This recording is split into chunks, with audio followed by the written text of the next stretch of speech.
네, 감사합니다. 오늘 우리가 함께 나눌 말씀은 출애굽기입니다. 출애굽기 20장 1절부터 17절까지인데요. 오늘은 특별히 오늘 함께 나눌 그 계명의 말씀까지만 함께 살펴보도록 하겠습니다.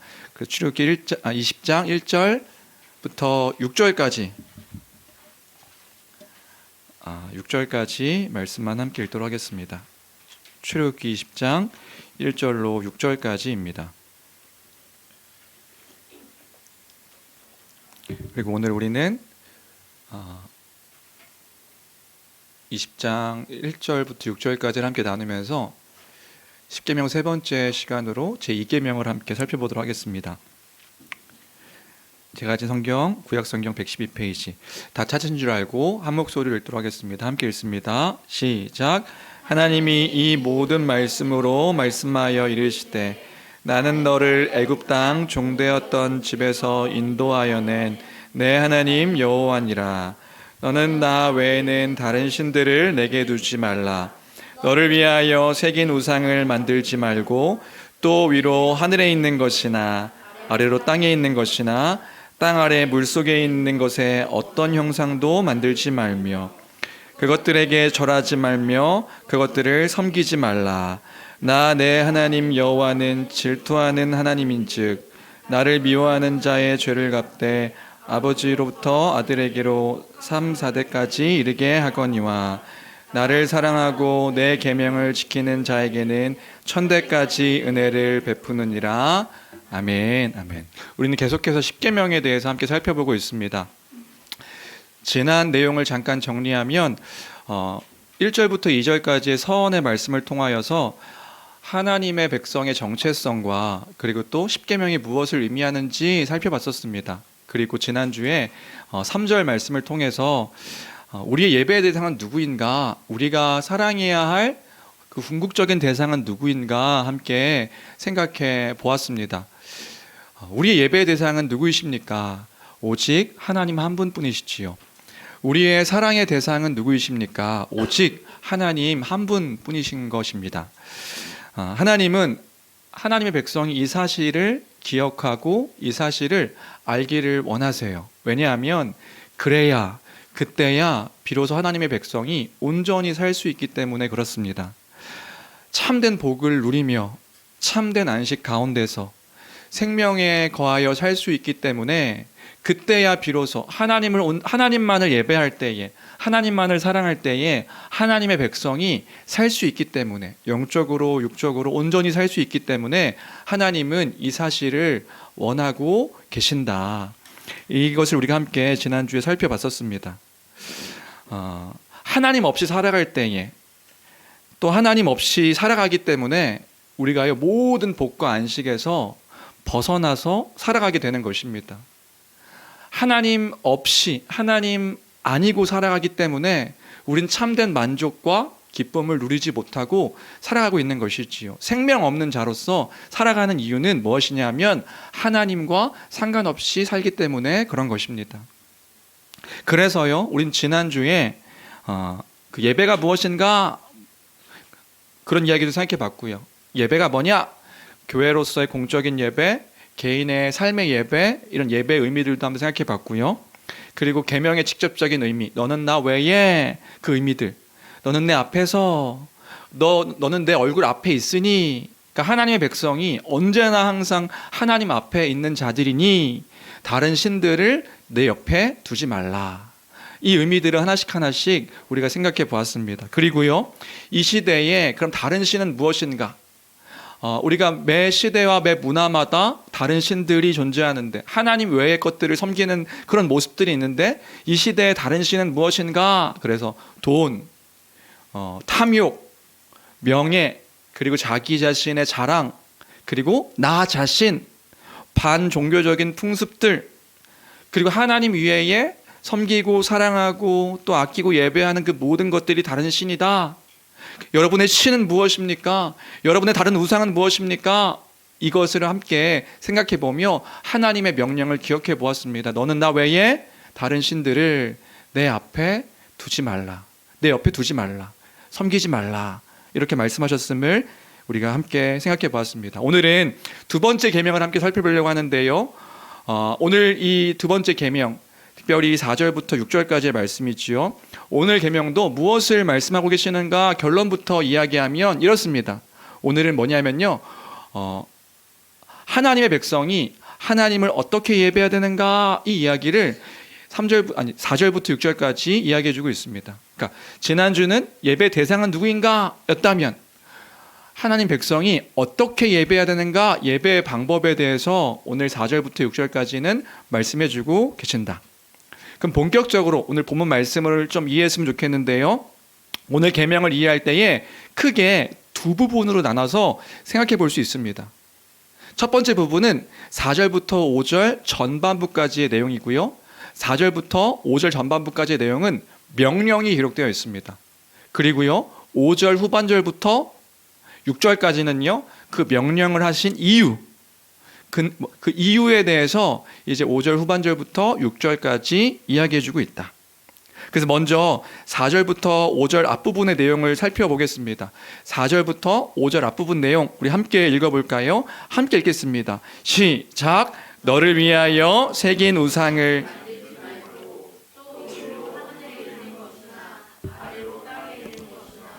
땅 아래 물속에 있는 것에 어떤 형상도 만들지 말며 그것들에게 절하지 말며 그것들을 섬기지 말라.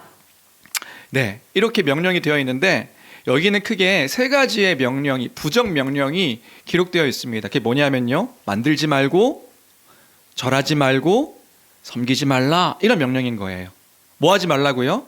만들지 말고, 또요 절하지 말고, 또요 섬기지 말라. 네.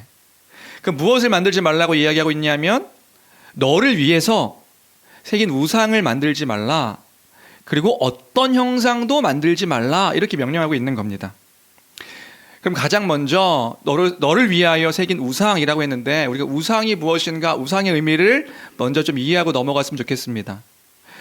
우상이 뭔가요?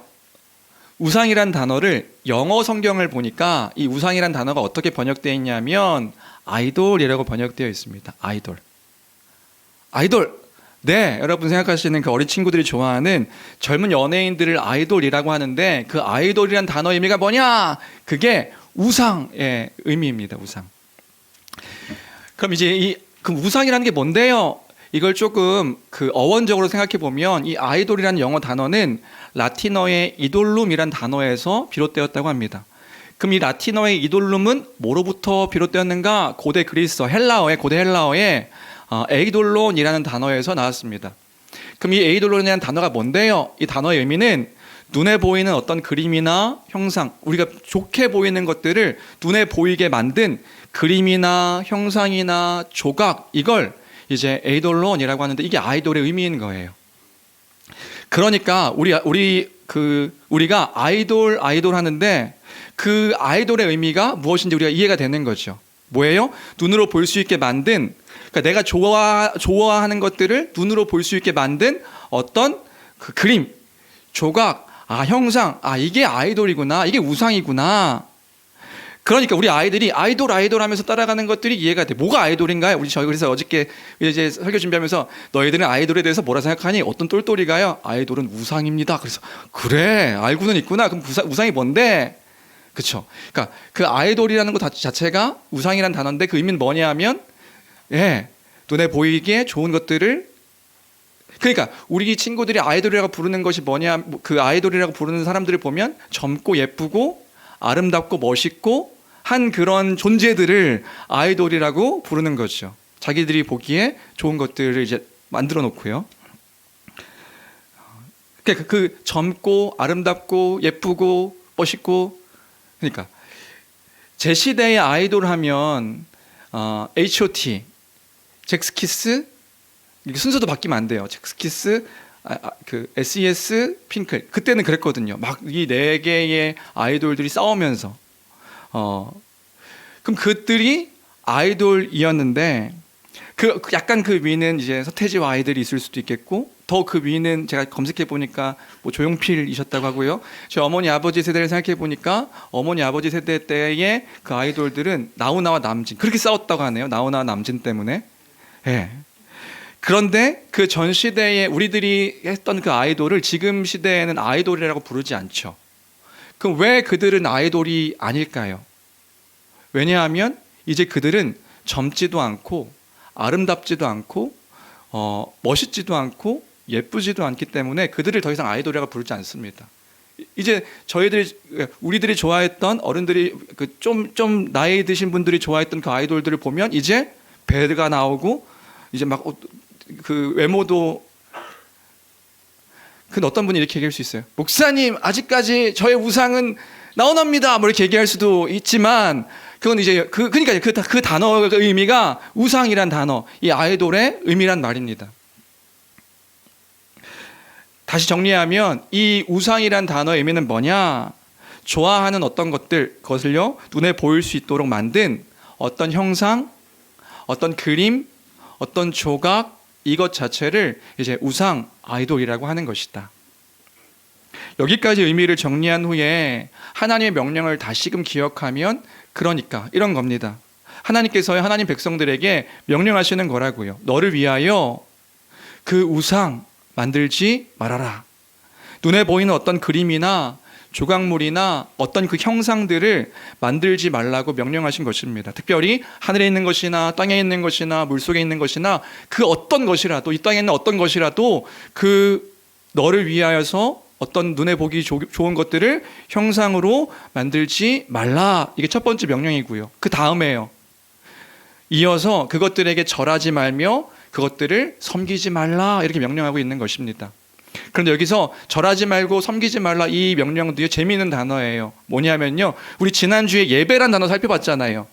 예배란 단어의 의미가 뭐였죠? 경배하다, 절하다, 엎드리다, 입맞추다, 이게 예배의 단어였고요. 또요, 봉사하다, 수고하다, 봉사, 수고, 이게 예배였잖아요. 그 단어가 이 단어인 거예요. 절하지 말며 섬기지 말라. 그러니까 지금 하나님께서 뭘 말씀하고 계신 거냐면 그것들을 예배하지 말라 이렇게 명령하고 있는 거란 말이에요. 다시 정리하면 하나님은 하나님의 백성에게 지금 뭘 말씀하시는 거냐면 너를 위해서 눈에 보이는 그 우상, 그 아이돌, 그 형상을 만들지 말고 그 우상을 예배하지 말고 그 우상을 섬기지 말라, 절하지 말라, 봉사하지 말라, 그것을 의지하지 말라, 그것을 사랑하지 말라, 지금 하나님께서 명령하고 계신 것이다. 이 명령임을 오늘 본문의 내용을 기억할 때에 우리는 세 가지의 교훈을 좀 기억할 수 있을 것 같습니다. 이런 명령임을 이해하고요, 이 명령을 이해할 때에 세 가지 교훈을 생각해 볼 수 있을 것 같아요. 첫째는 지금 하나님께서 뭘 말씀하시는 거냐? 첫째는 하나님께서요 너를 위하여 너의 우상을 만들지 말라라고 명령하고 계신다. 너의 우상, 너의 형상, 너의 그 아이돌을 만들지 말라.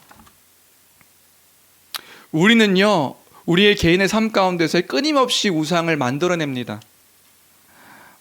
그래서요 하나님 이외의 것들을 추구하며 그 안에서 만족을 얻을 수 있을 것이라고 하는 것들을 계속해서 만들어내고 있는 거예요. 우리를 만족시켜줄, 나를 만족시켜줄 무언가를 계속 만들어내고 있다. 그래서 우리 아이들에게는 그 아이돌이 진짜 섬기고 또 따르고 사랑하는 그 무엇이 될 수도 있는 것이고요. 우리도 다 마찬가지인 거죠. 그 아이들의 아이돌만이 아니라 우리의 우상들도 계속해서 만들어내고 있는 거예요. 그게 뭐냐면 우리가 지난주에 살펴봤던 그 다른 신들이 곧 우리가 만들어내는 우상인 것입니다. 뭔가요? 돈이요. 뭔가요? 탐욕이요. 뭔가요? 내 명예와 내 권력과 내 자랑이요. 그리고 내 자신이요. 반종교적인 풍습과 그것 말고 또 하나님 이외에 다른 것들, 내가 의지하는 그 모든 것들이요. 그것을 위해서 만들어내서 그것을 섬기고 그것을 절하며 봉사하고 노력하며 그것을 얻기 위해 추구한다고요. 우리는 이렇게 이야기합니다. 하나님을 예배합니다. 하나님을 추구합니다. 하나님을 높입니다. 이렇게 말하다가도요. 그렇게 말하다가도 우리는요. 우리의 우상 안에서 계속 전전긍긍하고 염려했다가 기뻐했다가 두려워했다가 안심했다가 분노했다가 즐거워했다가 하는 일들을 보게 되는 것 같아요. 우리가 만들어 오는 그 우상들을 가지고요. 그게 있으면 만족하는 거예요. 그게 없으면 불안해하고 염려하는 거예요. 그러면 다시 우리는 어떻게 예배해야 합니까? 우리는 어떻게 예배하는 건가요? 가장 첫 번째는 이렇게 예배를 시작하는 거라고요.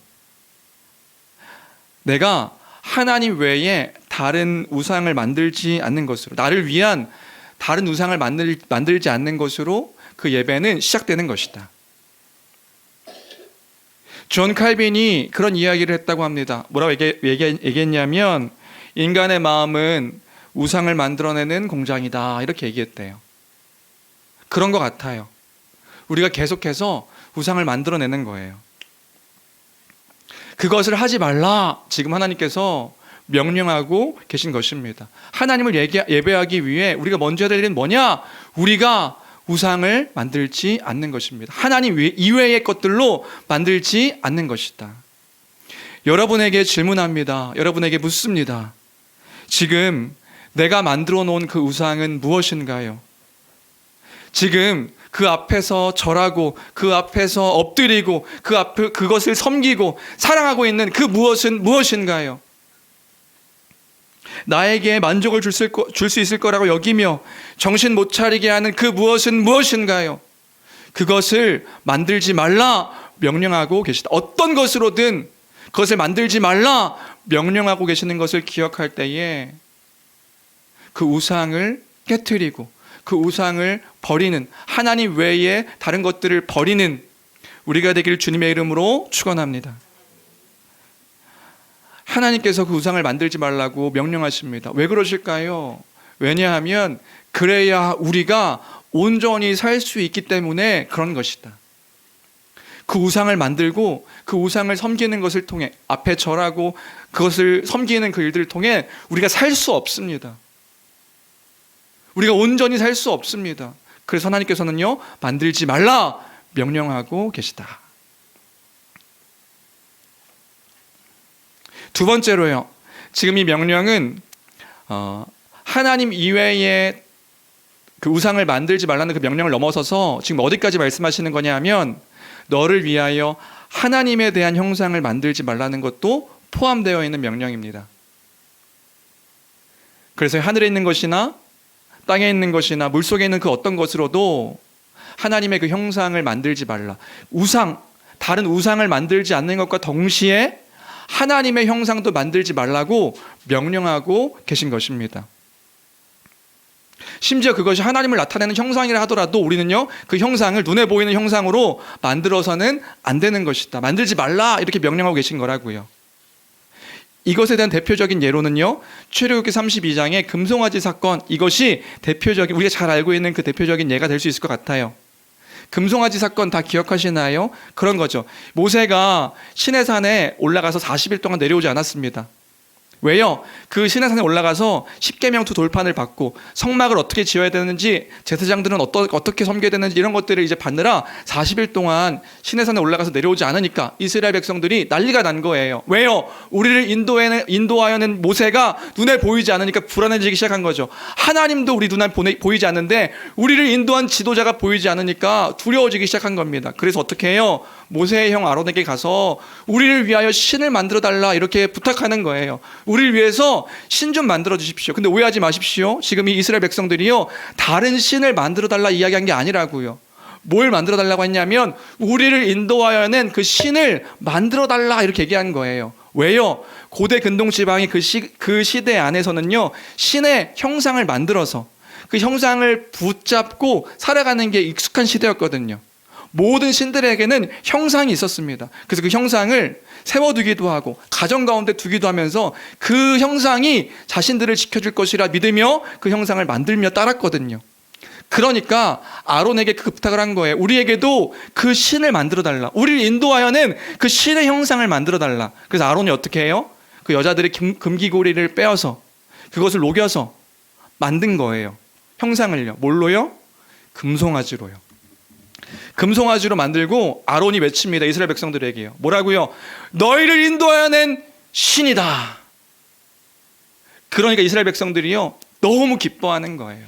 성경에 보니까 막 잔치를 벌이고 춤을 추고요 막 기뻐하는 겁니다. 왜요? 너희를 인도하는 신이 이것이다. 그 신의 형상이 보여졌으니까요.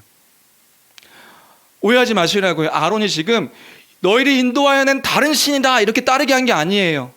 너희를 인도하여는 그 여호와 형상이다 이렇게 이야기한 거란 말입니다. 그런데요 하나님께서 그것에 진노하셨습니다. 분노하셨습니다. 그리고 모세는 내려와서 두 돌판으로 이 형상을 깨트려 버리죠. 왜 진노하셨을까요? 그 하나님의 진노는 하나님의 형상, 하나님을 조각으로 만들었다는 것이 하나님의 진노의 이유였어요. 그럼 어떤 분이 이렇게 물으실 수도 있죠. 아니 하나님을 섬긴 건데 하나님을 예배하기 위해서 만든 형상인데 이것이 그렇게 잘못됐단 말입니까? 하나님이 말씀하시는 거예요. 그것이 잘못되었다 이렇게 이야기하고 있는 거라고요. 왜요? 왜냐하면 이 형상이 하나님이 어떤 분이신지를 왜곡시키게 만든 형상이 되었기 때문에 그런 거예요. 하나님이 창조하신 피조물에 가둬두어서 하나님의 명예와 하나님의 하나님 되심을 왜곡시킨 일이 되었기 때문에 하나님은 그것에 대해 진노하셨단 말입니다. 하나님이 어떤 분이신가요? 하나님은요, 이 온 우주를 창조하신 그 하나님은 온 우주로도 다 담으실 수 없는 그런 분이세요. 어떤 피조물로 하나님의 하나님 되심을 보여주고 드러내고 나타낼 수 있단 말인가요? 오히려 하나님이 어떤 분이신지를 왜곡시킬 수 있는 것이지요. 어떤 피조물이, 어떤 만들어진 그 물건이 하나님을 드러낼 수 있단 말인가요? 그리고 더 나아가서 그 형상을 따라 그 형상을 붙잡고 하나님을 예배한다? 하나님의 하나님 되심이 아니라 그 형상에 가둬둔 그 하나님을 예배한다? 하나님이요 진노하시는 거예요. 그것 자체가 하나님을 작게 만들고 하나님을 모욕하며 창조하신 하나님과 피조물 사이에 엄청난 큰 그 크기를 무시하는, 차이를 무시하는 행동이기 때문에 하나님께서 진노하신 것이다. 여러분 기억해 보십시오. 금송아지가 어떻게 우주를 창조하신 그 하나님의 능력을 다 담을 수 있단 말인가요? 금송아지가 어떻게 하나님의 그 무한하심에 한이 없으심을 다 담을 수 있단 말인가요? 금송아지가 어떻게 그 무한한 하나님의 사랑과 그 지식과 그 선하심과 그 거룩하심과 그 인자하심을 어떻게 표현할 수 있단 말인가요? 금송아지뿐만이 아닌 거예요. 그 어떠한 피조물로도 그 하나님을 다 담을 수 없는데, 그러니까 지금 이렇게 형상을 만드는 것 자체가 하나님의 명예를 지독하게 훼손하는 것이기 때문에 하나님은 지금 그 명령을 하고 계신 것이다. 그래서 이것을 두 번째로 우리의 삶에 적용하면 이런 것입니다. 뭐냐 하면 우리는요 하나님에 대해서 예배하는 그 예배 때에 어떤 도구로도 하나님의 형상을 만드는 것을 조심해야 한다. 하나님을 예배하기 위해 만든 것입니다. 그런데요, 조심해야 되는 거예요. 대표적인 예로 우리가 십자가 형상을 생각할 수 있을 것 같아요. 우리가 하나님의 은혜를 기억하며 그 십자가, 예수 그리스도 그림을 그리고 뭔가 이렇게 표현하고 그것들을 마음을 담아서 이렇게 나타내고 드러내는 것들이 있을 수도 있죠. 그 행위 자체가 나쁘다고 이야기할 수는 없습니다. 그런데요, 자칫 이게 우리의 어떤 예배의 대상이 되거나 예배를 위한 어떤 도구가 된다고 한다면 그건 하나님의 계명을 어기는 일이 되는 거예요.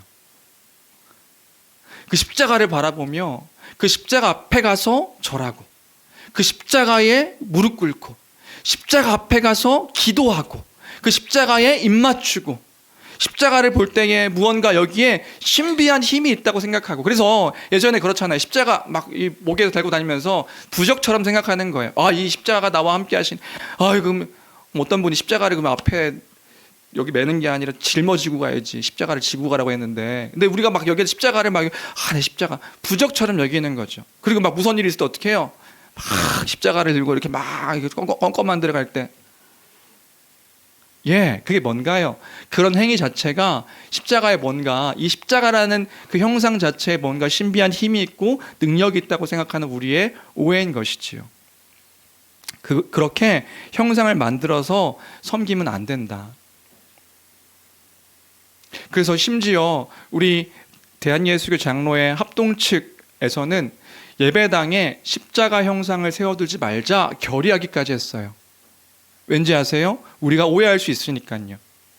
무슨 오해예요? 그 십자가를 바라보며 무언가 그 십자가를 통해서만, 그 십자가 모형을 통해서 뭔가 느끼고 체험하고 주님 앞에 나왔다는 그런 생각들을 갖게 되는 어떤 도구로 사용된다면 그것 자체가 하나님의 형상을 왜곡되이 생각하게 하는 그런 물건이 될 수 있기 때문에 우리가 주의하는 것이란 말입니다. 오해하지 마십시오. 십자가 자체가 다 잘못됐다 이렇게 이야기하는 게 아닙니다. 그것을 통해서 무언가 하나님의 그 능력들을, 하나님이 어떤 분이신지를 볼 수 있다고 생각하는, 그걸 의지해서 하나님을 예배해야 된다고 생각하는 그러한 일들이 하나님의 형상을 왜곡되이 만들어 우리가 예배하는 모습이기 때문에 하지 말라 명령하고 있는 것이다. 성경책이 여러분의 우상이 될 수 있다는 것도 아시나요? 여러분, 성경책, 하나님의 말씀이 기록되어 있기 때문에 성경책을 귀하게 여길 수 있습니다. 그런데 성경책 자체를 귀하게 여기는 건 옳지 않은 태도인 거예요. 이 성경을 막 이 자체를 귀하게 여기는 거. 성경책이 이렇게 귀한 책이 아니라고요. 이 형상 자체를 하나님의 어떠한, 하나님을 담고 있는 어떠한 것으로 여길 때에 우리는 두 번째 계명을 어기는 것이다. 지금 하나님께서는요, 당신의 백성들에게 그 하나님의 형상을, 하나님의 그 모양을, 그 우상을 만들지 말라. 심지어 하나님을 예배하기 위해서 만든 형상이라 할지라도 그 형상을 만들지 말라 명령하고 있는 것이다. 그리고 세 번째로요. 세 번째, 지금 이 명령은 어떤 명령인가? 외형적으로 만들지 말라라고 말하는 명령 플러스 더해서 우리의 생각으로까지 하나님에 대해 왜곡된 형상을 만들지 말라라고 명령하고 있는 것이다. 이 사실을 잘 기억해야 할 줄로 믿습니다. 다시요, 왜곡되이 외적인 형상을 만들지 말라라는 것과 더불어서요, 우리의 생각 가운데서 하나님의 형상을 왜곡되이 만들지 말라고 또한 명령하고 계신 것이란 말이지요. 우리는요, 성경에서 말씀하고 계시는 그 하나님을 말씀을 통해서 이해합니다. 그리고 그 안에서 삼위 하나님을 묵상하지요. 생명의 말씀 되신 예수 그리스도, 그 예수 그리스도 역시도요, 그가 하신 일, 그가 누구이신가, 그가 이루신 일이 무엇인가, 성경에 기록되어져 있는 그 예수 그리스도의 그 말씀을 우리가 믿고 그 가운데서 소망하며 그 가운데서 우리가 하나님을 예배하는 것입니다. 그런데 가끔 우리가요, 이 하나님의 말씀에 기록되어져 있는 그 말씀을 벗어나서 내가 만든 하나님의 개념을 이렇게 세워둘 때가 있어요. 내가 만든 하나님이요, 내가 경험한 하나님, 내가 이해하는 하나님의 개념이 있는 거죠. 이것의 문제가 뭐냐면요, 이것의 문제는 내가 하나님에 대한 그림을 그려놓고 그 하나님을 내 마음대로 이해하는 거예요. 그것을 하지 말라 명령하고 있는 것이다. 내가 만든 하나님이요, 내가 그려놓은 하나님이요. 성경을 통해서 알게 된 그 하나님을 묵상하는 게 아니라 내가 이해하고 있는 경험한 하나님을, 그 형상을 만들어서 의지하고 믿을 때에 이건 이 계명을 범하는 일인 거예요. 예를 들어서 이런 거죠. 하나님을요, 아버지시다 이 한 단어를 가지고요, 나의 육신의 아버지 같은 하나님을 그리는 행동들이 있어요. 그래서요, 하나님께 어떻게 행동해요? 하나님 나의 아버지시지? 그래, 그 아버지 나의 육신 아버지와 같은 아버지여서 막 무례하게 행동하는 거예요. 아빠에게 막 소리 지르듯이 하나님께도 막 소리 지를 수 있다고 생각하고요, 막 함부로 행동하는 거죠. 아빠 돈 주세요 이렇게 할 수 있는 아버지시기 때문에 하나님께도 막 그렇게 무례히 행동하는 거예요. 내가 무슨 짓을 해도 다 용서하시고 내가 무슨 짓을 해도 상관없는 그 아버지, 하나님도 그런 아버지시지? 그래서 막 무례하게 행동하는 거예요. 그래도 하나님은 나를 사랑하시는 분이시지? 그래서 막 행동하는 거예요. 그건 그건 하나님의 형상을 제 멋대로 자기 마음대로 만드는 그런 태도인 것이란 말이에요. 괜찮습니다. 그분은 나의 좋은 분이셔서 어떻게 해서든 나를 좋은 길로 인도해 주시는 분이시니까요. 그리고 또 그렇게 하지 않으시면 화를 내요. 당신이 뭔데? 당신이 뭔데? 또 정반대로요. 하나님의 그 이미지 속에 심판의 하나님만을 우리가 생각하는 거예요. 심판의 이미지만 갖고 있을 때 하나님 앞에 두려움만 가득한 거죠. 벌 받을까 전전긍긍하면서 하나님 무서워. 하나님 두려워. 하나님을 자신을 괴롭히는 악당의 이미지로 그려놓고 하나님은 나쁜 분이셔. 나만 괴롭혀. 이게 뭔가요? 이건 성경에서 말씀하고 있는 그 하나님이 아니라 내가 만든 신인 거잖아요.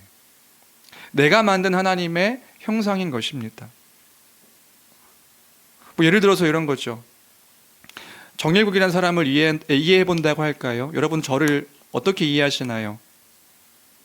저를 이해한다고 하는 사람이 자꾸 제 말을 안 듣는 거예요.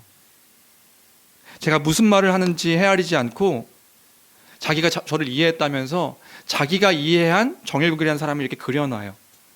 그리고 저를 평가하는 거죠. 정일국 목사는 내가 봤을 때 이런 사람이야. 정일국 목사는 내가 지금 정일국 목사 봤더니 이런 생각을 가지고 있어. 저 사람은 내가 보니까 어떤 말을 해도 괜찮고 나쁜 말을 해도 괜찮고 저 사람은 마음이 튼튼한 사람이야. 그러니까 저의 이야기를 듣지 않고 자기의 어떤 생각들 안에서 저를 이해한다면 그것은 올바른 태도라고 이야기할 수 없겠죠. 올바르게 그 사람을 바라보는 거라고 이야기할 수 없겠죠. 마찬가지로 하나님은요, 당신의 백성이 하나님을 예배할 때에 이런 모든 우상, 모든 형상을 만들지 말 것을 명령하고 있는 것입니다. 너는 너를 위하여서 우상을 만들지 말라.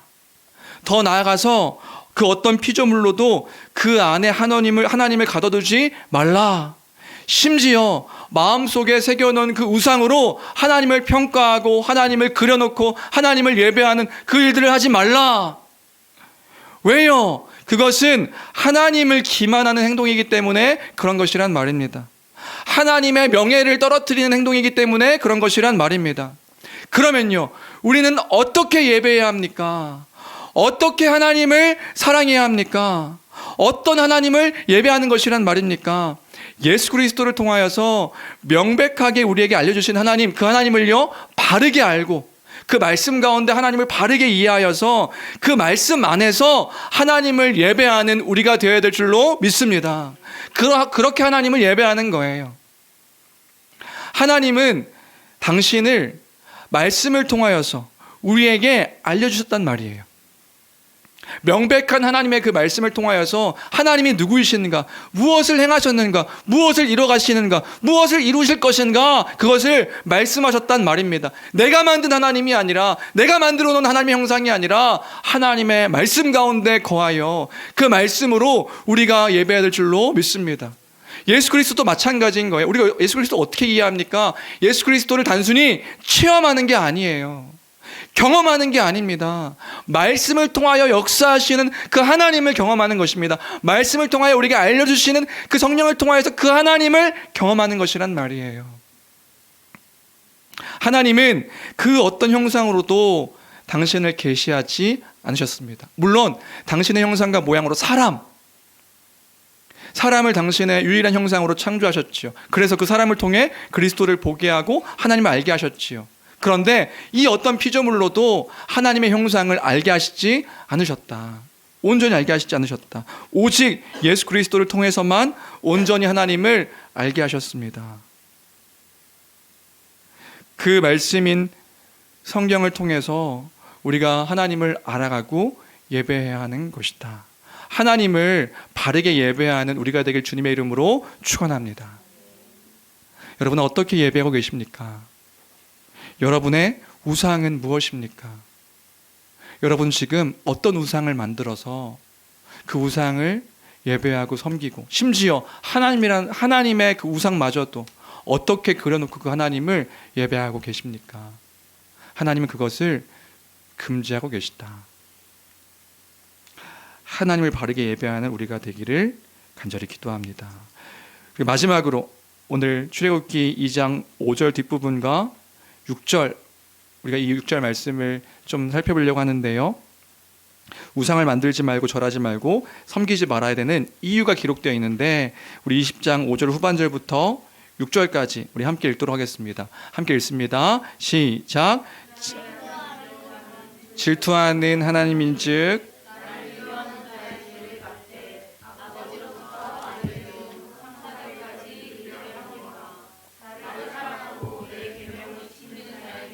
천대까지 은혜를 베푸느니.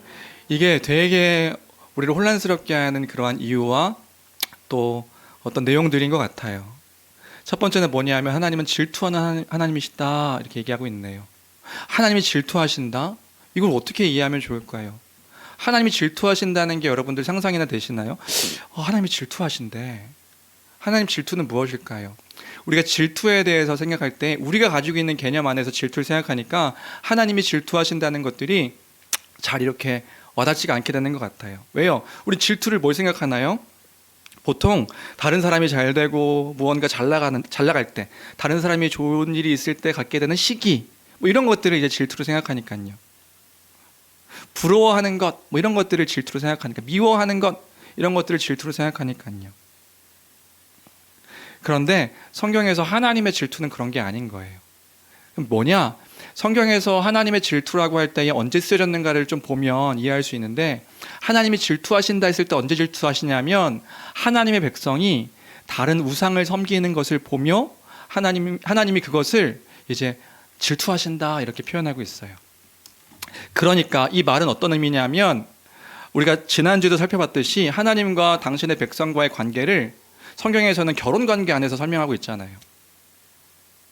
남편과 아내의 관계 안에서, 그 사랑의 관계 안에서, 그 비유의 맥락에서 이 하나님의 질투가 성경에서 하나님이 질투하신다라고 할 때에 그런 맥락 안에서 사용되어지고 있는 거예요. 그러니까 뭔가요? 하나님이요, 하나님 아닌 다른 우상들을 예배하고 따를 때에 그 피조물로부터, 그 당신의 백성으로부터 받는 그 모욕에 대해서 하나님은 슬퍼하시고 또 진노하시고 또 그 가운데서 그 사랑에 열심을 내신다, 이런 표현인 거란 말입니다. 그러니까 그런 거죠. 그 부부관계에 있는 어떤 그 남편과 아내가 한 배우자가 막 다른 이성을 막 사랑하고 따르고 섬기고 예배하고 그에 봉사하고 하는 일들을 봅니다. 그럼 그때 남편이 또는 아내가 그 배우자를 보면서, 야, 그럴 수 있다. 참 다른 사람도 다른 남자도 저렇게 사랑하며 아끼고, 저렇게 봉사하며 저렇게 다 할 수 있네. 참 좋은 사람이야. 이렇게 하지 않는다고요. 그럼 어떻게 하나요? 진노하고 슬퍼하고 애타하며 그 적극적인 사랑에 그 질투를 하는 것이지요. 그러니까 지금 하나님은 질투하신 하나님이시다, 이건 무엇을 의미하는 거냐 하면, 하나님은 그렇게 당신의 백성을 열심히 사랑하시는 분이시다, 이 얘기를 하고 있는 거예요. 당신의 백성이 그 당신을 사랑하지 않을 때에 하나님은 열심히 그 당신의 백성을 사랑하시는 분이시다. 그래서 질투하시는 분이시다. 그래서 진노하시기도 하시고 슬퍼하시는 하나님이시다. 그러니까 그 하나님이심을 생각할 때에요, 우리는 얼마나 하나님을 바르게 생각해야 되는가, 이해해야 되는가, 얼마나 잘 말하고 표현해야 되는가, 이걸 생각해야 되는 거죠. 이렇게 묵상해야 되는 거예요. 하나님은 당신의 백성을 너무 사랑하시는 분이시다. 당신의 백성을 너무 사랑하시는 하나님이신 거예요. 당신의 아내로 여길 만큼 사랑하시는 분이 하나님이시다. 그러니까 다른 우상을 새기면 안 된다, 이렇게 명령하고 있는 것이란 말이죠. 하나님이요, 당신의 백성을 너무 사랑하십니다. 그래서 우리를 너무 사랑하십니다. 그래서 나를 너무 사랑하십니다. 하나님이 그렇게 나를 너무 사랑하시는구나, 이 사실을 기억하는 우리가 되길 주님의 이름으로 축원합니다. 마지막으로 그 다음 이야기, 하나님을 미워하는 자의 죄를 갚되 아버지로부터 아들에게로 3, 4대까지 이르게 하는데, 하나님을 사랑하고 하나님의 계명을 지키는 자에게는 1000대까지 은혜를 베푸신다 말씀하고 있습니다. 이건 어떻게 이해하면 좋을까요? 여기서도요, 문자 그대로 이해하면 여러 가지 오해들이 생겨요. 어떤 오해가 생기나요? 한 사람의 실수로, 그러니까 하나님을 미워하는 자의 죄를 갚되 그 죄를 언제까지 갚는다고요? 3, 4대까지 갚는다. 이걸 진짜 문자 그대로 딱 이해하게 되면, 이거 그러면은 그 죄가 되물림돼서 그 자녀들은 저주를 받는다, 지금 저주받게 된다, 이 얘기를 지금 하나님께서 하고 계시는 걸로 이렇게 여길 수가 있어요. 그래서요, 아버지가 잘못하면 아들이 무슨 짓을 해도 안 되는 것처럼 말씀하고 계시는 것 같아요. 아들만 잘못되나요? 아들은 그래도 아버지랑 관계도 있는데 그 아들의 아들은요, 4대까지 가면 딸의 딸은요, 그럼 아버지 때문에 4대까지 저주를, 빨리 5대가 돼야 되는데, 뭐 이런 거, 지금 이런 명령을, 이런 약속을 하시는 거란 말인가요? 그래서 어떤 분들은 이런 것들을 뭐 저주의 대물림, 그리고 또 이 본문을 근거로 해서 가계에 흐르는 저주, 그래서 가계에 흐르는 저주를 끊어야 됩니다, 그 저주가 흐르고 있습니다, 그걸 끊어야 됩니다 라고 말하는 그 본문 구절로 이 구절을 가져와서 이야기하시는 분들도 계신 것 같아요.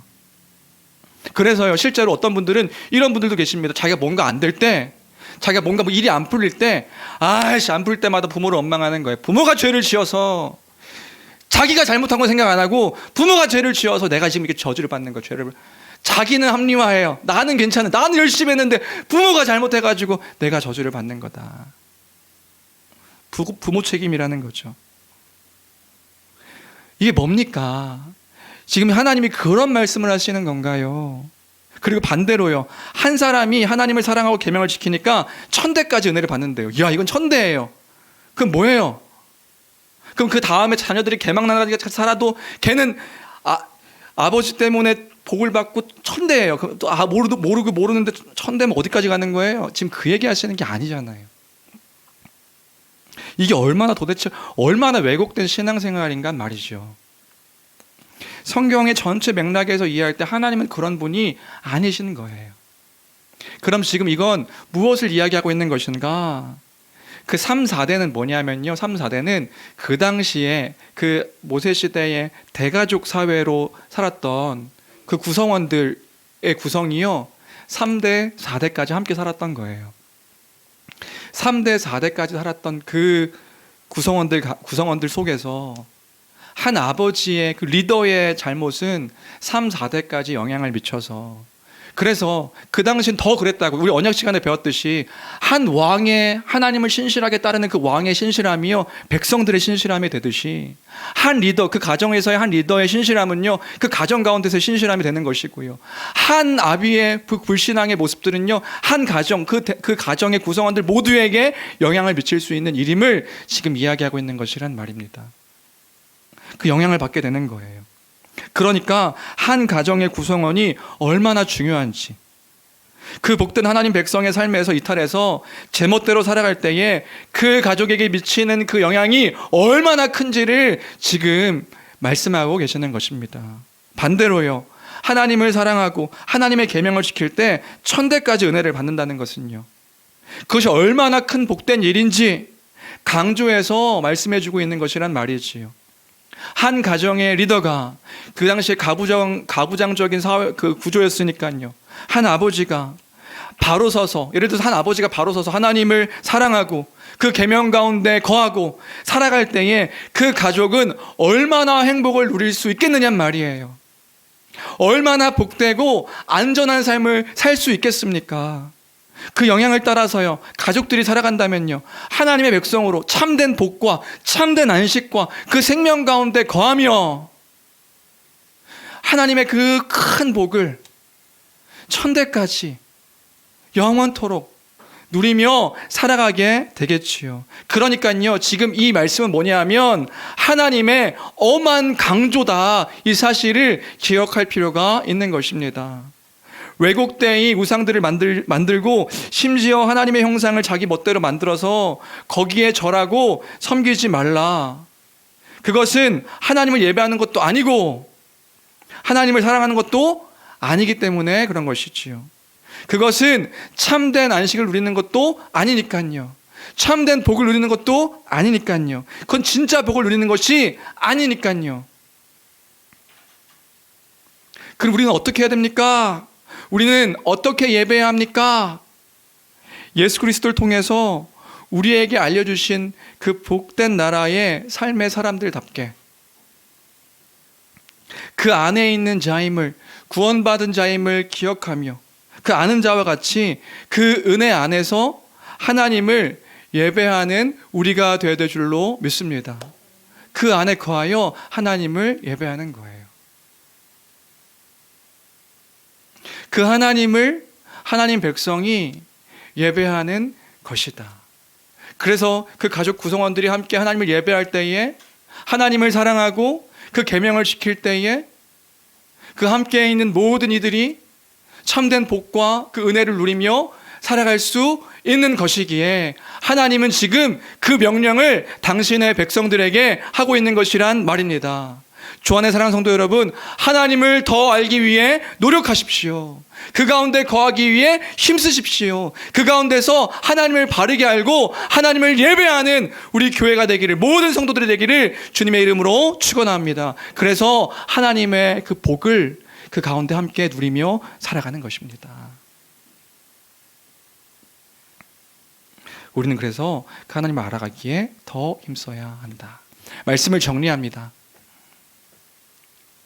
오늘 이 계명을 생각할 때에 먼저 생각해야 될 것은 우리의 우상은 무엇인가? 우리의 우상, 지금 우리가 예배하고 있는 것은 무엇인가?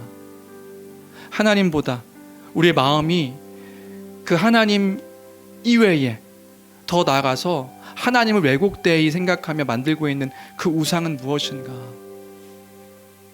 하나님의 명령을 기억하기를 원합니다. 그 우상을 만들지 말라. 어떤 하늘에 있는 것이나 땅에 있는 것이나 물속에 있는 것, 그 어떤 것으로도 그 우상을 만들지 말라. 그 형상을 만들지 말라. 그리고 절하지 말고 섬기지 말라. 예배하지 말라. 의지하지 말라. 사랑하지 말라. 명령하고 계시는 그 하나님의 명령에 반응하는 우리가 되길 주님의 이름으로 축원합니다. 그리고 기억하십시오. 우리가 하나님을 사랑하고 하나님의 계명을 지킬 때에 그 하나님의 계명을 지킴을 통해 하나님의 사랑이 우리를 통하여 흘러가게 될 줄로 믿습니다. 그래야 사는 것입니다. 우리 모두가 함께 사는 것입니다. 그 하나님을 사랑하는 그 일들, 하나님의 계명을 지키는 그 일들을 소홀히 여기지 마십시오. 더 힘쓰십시오. 더 애쓰십시오. 더 갈망하십시오. 그 주를 알아가는 그 일들을 통해, 그 더 사랑하는 그 일들을 통해 우리가 더 복되게 한 가정이, 한 교회가 더 온전히 세워지며 그 가운데 거하여 복된 하나님 나라의 참된 안식과 그 생명을 누리게 될 줄로 믿습니다. 그런 복된 삶이 우리의 삶이 되기를 간절히 축원합니다.